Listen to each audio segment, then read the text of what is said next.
This iso hold is simple. Yeah, he thinks it's funny because it's not. The goal of training biceps is not just to build size, it's about creating peak and shape in your biceps. And what if you could do that at the end of your workout? That's what we're gonna show you today on Fast Finisher. Me and Matt Forzaglia have drawn up a hellish sequence that covers all three of the E's we want in any finisher. It's exciting, it's gonna get you in some very unique positions.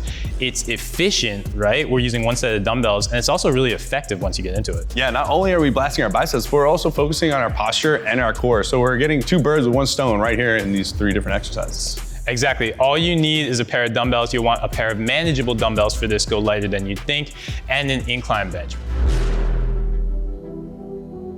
We're gonna start off with incline curls. And remember, when you do incline curls, you don't necessarily need a pronounced incline on the bench. All we're trying to do is get Matt's upper arm behind his torso. That's how we put our biceps on stretch, and that's where we get this started. And what that's doing is it's forcing our biceps to work harder through that range of motion than they would on our traditional standing curls as we would normally do them. So Matt's gonna do as many reps of this as he can, really focusing also on getting a good squeeze at the top of every rep and making sure that his elbows stay behind his torso. After he's done with that, his biceps are gonna already be feeling a good amount of fatigue. But from there, we're gonna shift positions out of the incline curl, and we're gonna move him to a position that's gonna, again, like Matt said, force some core responsibility because he's gonna be in this tall kneeling position. That means glutes and abs are tight, and we're going to a bodybuilding move called the drag curl.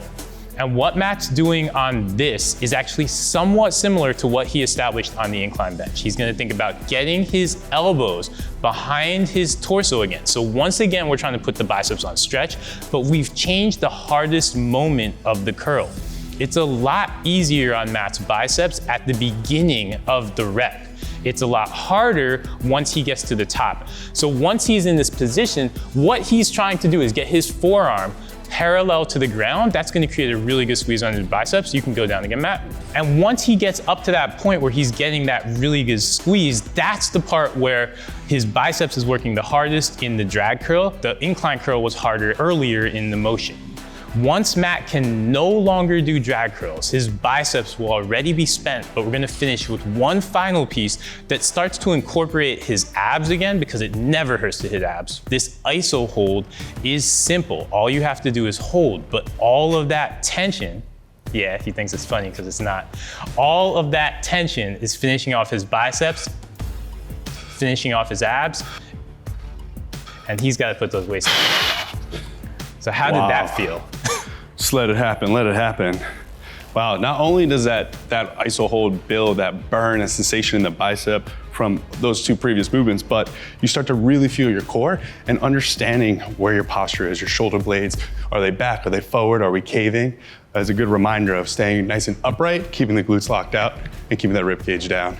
Exactly, you start with the incline curls, you get that really good pump, we really focus on the peak over there, and then it's great to end, I think, with just the hardest moment of any biceps curls when your forearms are parallel to the ground.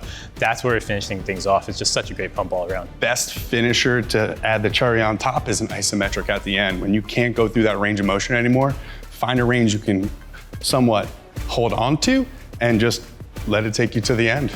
Exactly. Great thing about this, you can drop it at the end of almost any workout, whether you're on arm day, whether you're on a back day, you want to get a little biceps pump in there, or if you've done 2 to 3 biceps exercises and you really want to fry yourself, hit 2 sets of this, rest about 45 to 60 seconds between sets. Matt's going to hit another set now. Try that out.